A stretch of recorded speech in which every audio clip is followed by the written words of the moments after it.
ქართული ოცნება კი ამ დროს ხალხს სიმშვიდეში ყოფნის საშუალებას არ აძლევს.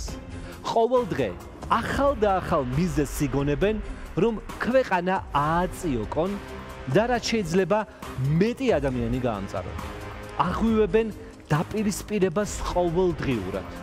ოჯახები ერთმანეთს გადაკიდეს, მეგობრები ერთმანეთს დააპირისპირეს, ნათესავები ლამის ერთმანეთის მტრად აქციეს და სულ ჩხუბსა და დავიდარებაში ამყოფებენ ამ ქვეყანას. მათ ახლა რეჟიმს აქვს ძალაუფლება. აბა ერთი წამით დაფიქრდით, მათ რომ უნდოდეთ სიმშვიდე ამ ქვეყანაში. ხალხმა რომ სიმშვიდეში იცხოვროს. ყოველ დღე დაპირისპირების ახალ და ახალ მიზეზს გააჩენდნენ. რის გამო აზურთდა საერთოდ მთელი ეს პროტესტი ამ ქვეყანაში? რის გამო შესწირეს საკუთარი ცხოვრების წლები და თვეები სინდისის პატიმრებმა? გამოვიდა ირაკლი კობახიძე 28 ნოემბერს სრულად მოულოდნელად, როდესაც მთელი ქვეყანა ელოდება, რომ ევროკავშირთან რაღაც ახალ ეტაპზე გადავალთ და როგორც იქნა დგება ის ისტორიული მომენტი, როდესაც ევროპული ოჯახის გზაზე კიდევ ერთი კარი იხსნება ჩვენთვის, მეგვეუბნება, რომ ევროკავშირში აღარ მივდივართ, ყველაფერი გაჩერებული არისო. რა თქმა უნდა, ხალხი, რომლის აბსოლუტური უმრავლესობა საქართველოს ევროინტეგრაციის მომხრეა, იმიტომ რომ ევროპა ნიშნავს მშვიდობას და კეთილდღეობას, ქუჩაში აქციებზე გამოვიდა. რა გააკეთა რეჟიმმა? მომიტინგეების წინააღმდეგ არაპროპორციული ძალა, განსაკუთრებული დიდი რაოდენობით სპეცრაზმი გამოიყვანა. აცემინა, დააჭერინა, დაასისხლიანა, აწამა. რა საჭიროება იყო ქუჩა-ქუჩა, სადარბაზოებში მომიტინგეების დევნის, სახლებთან დახვედრის და მათი ცემის. ადამიანები იდგნენ თავისთვის აქციაზე, ითხოვდნენ ევროპულ მომავალს. ახლა ვიღაც ქართული ოცნების მომხრე, რომელიც ჩვენი მაყურებელიც არის, იტყვის, რომ აი ვიღაც შეიძლება სადმე შეჭრილიყო, სად პარლამენტში, რომელსაც 9 ალაყაფის ჭიშკარი აღუმართეს და გადავსებული იყო სპეცრაზმი და ციხესიმაგრედ აქციეს. ვის სჯერა ამის? გავიდა დრო, სინდისის პატიმრებით გადაივსოთ ციხეები, ხალხი ქუჩაში დგას და მათ გამოშვებას ითხოვს. იმის ნაცვლად, რომ ხალხის სიმშვიდისთვის ნაბიჯები გადადგას რეჟიმმა, რომლის ხელშიც არის ძალაუფლება, მათ უფრო მეტად იწვევს ყოველ დღე ვიღაცას აკავებენ, სრულად უმიზეზოდ, ქალებს თმით ათრევენ აქციაზე, გოგონებს 20 წლის, დაკავებულებს იზოლატორში რო გადაყავთ, აშიშვლებენ და ამცირებენ, ქალებს იზოლატორში ტანსაცმლის გახდას აიძულებენ, რომ ბოლომდე დაამცირონ, პატიმრების გამწარებულ მშობლებს ჯარიმაზე უწერენ, რომ კიდევ უფრო მეტად დასაჯონ და გაამწარონ, აქციებზე გასულ ადამიანებს ტიტუშკებს უქცევენ და ყოველდღე აჯარიმებენ, რომ საერთოდ ყველაფრის გარეშე დატოვონ, უფრო მეტად გაახიზიანონ. არ ასვენებენ ხალხს. უნდათ, რომ ადამიანებმა ერთმანეთთან დაპირისპირებით იცხოვრონ. და იკითხავთ, რატომ? აი, რატომ აწყობს ბიძინა ივანიშვილს ეს ყველაფერი იკითხავს ახლა ქართული ოცნების მაყურებელი, რომელიც მხარდამჭერი, რომელიც ამ გადაცემას უსმენს. ის ოლიგარქი ივანიშვილი ახლა ხალხის დაპირისპირებით სერს უყურებს. აი, რამდენიმე წუთში აგიხსნით ყველაფერს რა და რატომ არის. ადამიანების დაპირისპირებით ის ძალაუფლებას იხანგრძლივებს. ხალხი ერთმანეთს რომ არ დააპირისპიროს, თქვენ აი წარმოიდგინეთ მარტივად, ყოველ დღე თქვენს მეზობელთან, ნათესავთან, სხვა წარმომადგენელთან პოლიტიკურ თემებზე დისკუსია რომ არ გქონდეთ და ერთმანეთი რომ არ ლანძღოთ. ამ ქვეყანაში სალაპარაკო ხომ სულ სხვა თემები იქნება.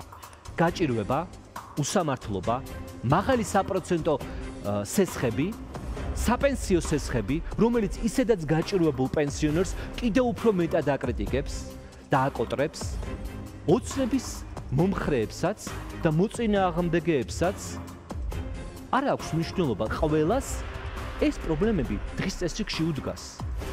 მოქალაქეებისთვის გაჭირვებაც, მაღალი ფასებიც, უმუშევრობაც, უსამართლობაც ერთნაირად არის მნიშვნელოვანი პრობლემა. ის ყველას ეხება. მარტო არ ეხება ეს გაჭირვება ქართული ოცნების მოწინააღმდეგეს. ოცნების მოწინააღმდეგეც ძალიან ბევრია, რომელსაც დღეს უჭირს.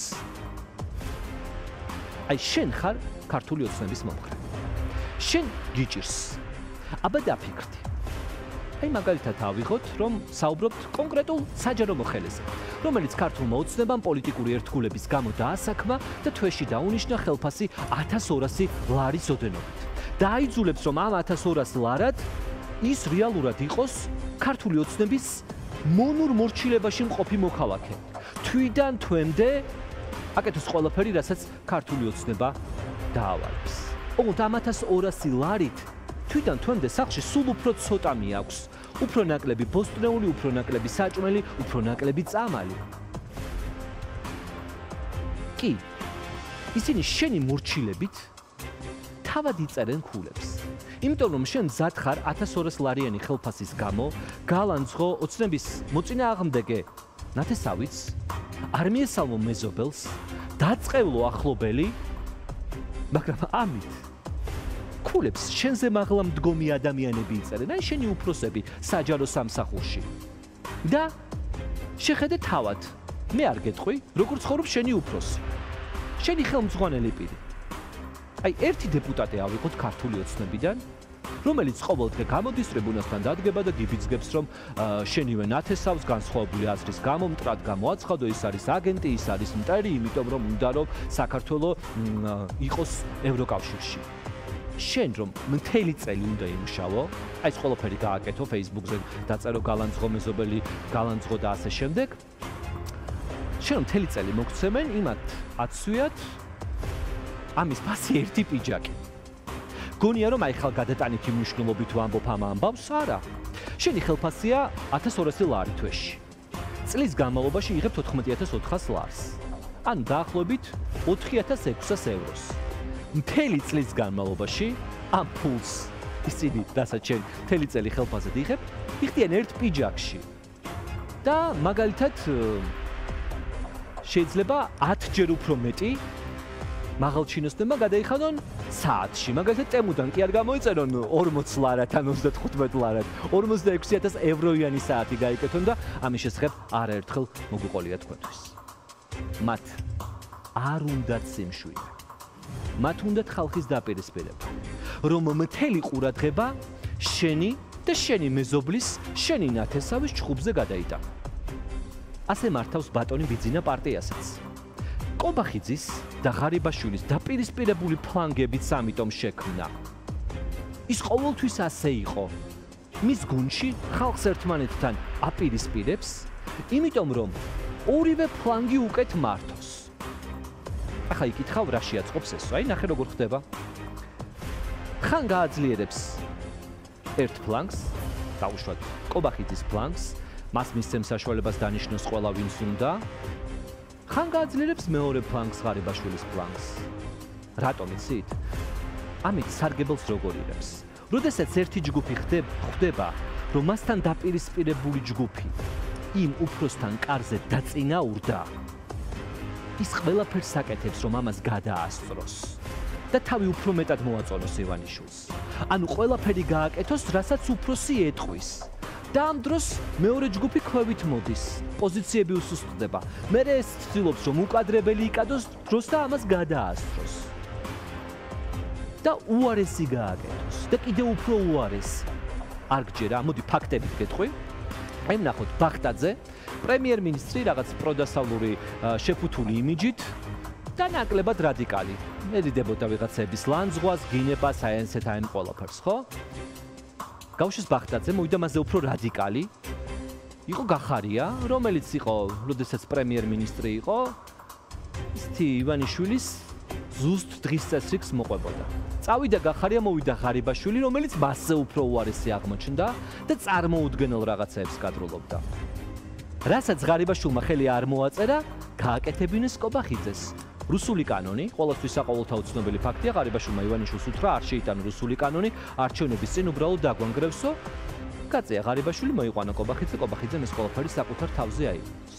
ანუ ამის შემდეგ, კობახიძის შემდეგ, თუ კიდევ ისინი დარჩებიან, კიდევ სავარაუდოდ უფრო უარესი იქნება. მარტივია, ვიდრე ერთი ოლიგარქი იქნება ამ ქვეყნის სათავეში. ამ ქვეყანას მოსვენება არ უწევია. სულ უფრო მეტად ჩავიძირებით დაპირისპირების ქაოსში.